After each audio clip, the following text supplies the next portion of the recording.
Hindi cinema में सितारे तो बहुत आए और गए, लेकिन कुछ ऐसे हैं जिनकी चमक कभी कम नहीं होती। आज हम बात करेंगे एक ऐसे ही मैन की, जिसने अपने अंदाज से रोमांस को भी बदल दिया और एक्शन को भी एक नई पहचान दी। तो चलिए शुरू करते हैं धर्म सिंह ध्यूल का ये सफर और देखते हैं कि कैसे पंजाब के एक छोटे से गांव का लड़का पूरे हिंदुस्तान का प्यारा धर्मेंद्र बन गया। और उनकी पूरी कहानी का निचोड़ शायद इसी एक लाइन में है। ये सिर्फ कहने की बात नहीं है, ये उनकी जिंदगी का सच है। मतलब आप कहीं से भी आए हों, आपकी जड़ें कहीं भी हों, लेकिन अगर सपने देखने की हिम्मत है तो उड़ान हमेशा ऊंची हो सकती है। तो इस सफर को हम इन 6 हिस्सों में देखेंगे, गांव के सपने से लेकर एक लिविंग लेगेसी बनने तक, कि कैसे धर्म सिंह ध्यूल असल में धर्मेंद्र बने। तो कहानी शुरू होती है पंजाब से, एक छोटे से गांव से जहां एक सपना पल रहा था। 8 दिसंबर 1935 को धर्म सिंह ध्यूल का जन्म हुआ। पिता एक स्कूल हेडमास्टर थे, तो घर में अनुशासन का माहौल था। और उस दौर में एक सीधे साधे किसान परिवार के लड़के के लिए फिल्मों में जाने का सपना देखना, ये अपने आप में ही बहुत बड़ी बात थी।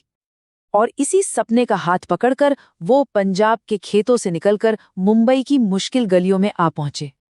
जैसा कि आप देख सकते हैं, ये सफ़र बिल्कुल आसान नहीं था। जेब में पैसे तो ज्यादा नहीं थे, लेकिन आंखों में उम्मीदें बहुत थीं। कहते हैं कई रातें भूखे भी गुजारनी पड़ी। लेकिन फिर आया साल 1959। फिल्म फेयर के टैलेंट हंट ने सब कुछ बदल दिया। उनकी एक मुस्कान ने जजों का दिल जीत लिया और हिंदी सिनेमा के दरवाजे उनके लिए हमेशा के लिए खुल गए। और फिर 1960 में आई उनकी पहली फिल्म दिल भी तेरा हम भी तेरे, और इसी के साथ हिंदी सिनेमा को मिल गया अपना एक नया चमकता हुआ सितारा। 70 का दशक आते आते तो धर्मेंद्र एक रोमांटिक हीरो के तौर पर छा चुके थे। उनकी वो भोली सी मुस्कान और दमदार पर्सनालिटी लाखों लोगों के दिलों की धड़कन बन गई थी। और फिर पर्दे पर आई हेमा मालिनी। इन दोनों की जोड़ी ऐसी बनी कि वो केमिस्ट्री आज भी याद की जाती है। ड्रीम गर्ल, शराफत, सीता और गीता, मतलब लाइन से हिट फिल्में दे रहे थे। पर कहानी में अभी एक जबरदस्त मोड़ आना बाकी था। रोमांस का ये शहंशाह अब एक्शन का ही मैन बनने जा रहा था। जरा देखिए, एक तरफ सीता और गीता का वो सीधा सादा रोमांटिक हीरो, और दूसरी तरफ शोले का वो एक्शन से भरपूर वीरू। ये उनकी कमाल की एक्टिंग ही थी कि वो इन दो बिल्कुल अलग अलग किरदारों को इतनी आसानी से निभा गए। और कमाल की बात ये है कि लोगों ने उन्हें दोनों ही रूपों में खूब पसंद किया। और शोले में वीरू का ये डायलॉग, ये तो अमर हो गया, आज भी लोगों की जुबान पर है। इस एक लाइन ने उन्हें सिर्फ एक एक्शन हीरो नहीं बनाया, बल्कि इंडियन सिनेमा का एक आइकॉन बना दिया। लेकिन उन्हें सिर्फ ही मैन कहकर एक दायरे में नहीं बांधा जा सकता। चुपके चुपके जैसी फिल्मों में उन्होंने हंसा हंसाकर लोटपोट कर दिया, तो सत्यकाम जैसी फिल्म में अपनी एक्टिंग से रुला भी दिया। रोमांस, एक्शन, कॉमेडी, ड्रामा, मतलब ऐसा कोई जॉनर नहीं था जिसमें उन्होंने हाथ ना आजमाया हो। वो एक कंप्लीट एक्टर थे। चलिए अब जरा कैमरे की दुनिया से बाहर निकलकर उनकी असल जिंदगी पर एक नजर डालते हैं। धर्मेंद्र ने सिर्फ एक शानदार करियर ही नहीं बनाया, बल्कि बॉलीवुड में एक पूरी डायनेस्टी, एक पूरा राजवंश खड़ा कर दिया। उनके बेटे सनी देओल और बॉबी देओल दोनों ने इंडस्ट्री में अपनी एक अलग पहचान बनाई है। और अब तो उनकी तीसरी पीढ़ी करण और राजवीर भी सिनेमा में कदम रख चुकी है।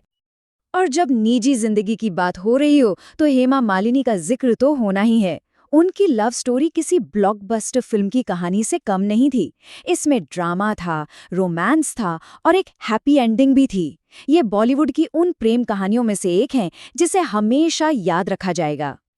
तो अब बात करते हैं उस विरासत की, उस लेगेसी की, जो धर्मेंद्र ने इतने सालों में बनाई है।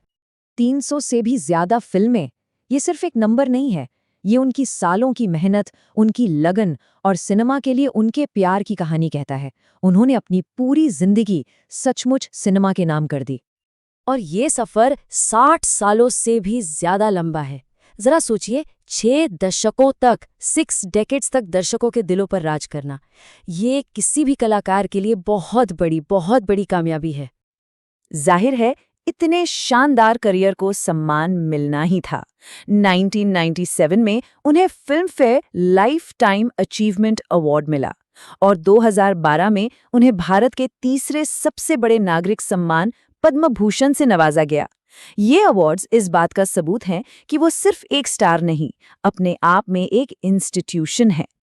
तो घूम फिर कर हम वापस वहीं आ जाते हैं जहां से कहानी शुरू हुई थी, उनकी सादगी। इतनी कामयाबी हासिल करने के बाद भी वो हमेशा जमीन से जुड़े रहे, और शायद यही उनकी सबसे बड़ी खूबी है। यही वजह है कि वो सिर्फ एक सुपरस्टार नहीं, बल्कि लोगों के अपने धर्मजी हैं, जो आज भी करोड़ों दिलों में बसते हैं। धर्मेंद्र का ये पूरा सफर एक सवाल खड़ा करता है कि आखिर कोई एक्टर लेजेंड बनता कैसे है? क्या सिर्फ टैलेंट से, या बहुत सारी हिट फिल्में देने से, या फिर उस सादगी और अपनी जड़ों से जुड़े रहने की वजह से? शायद इसका जवाब हमें धर्मेंद्र की कहानी में ही मिलता है।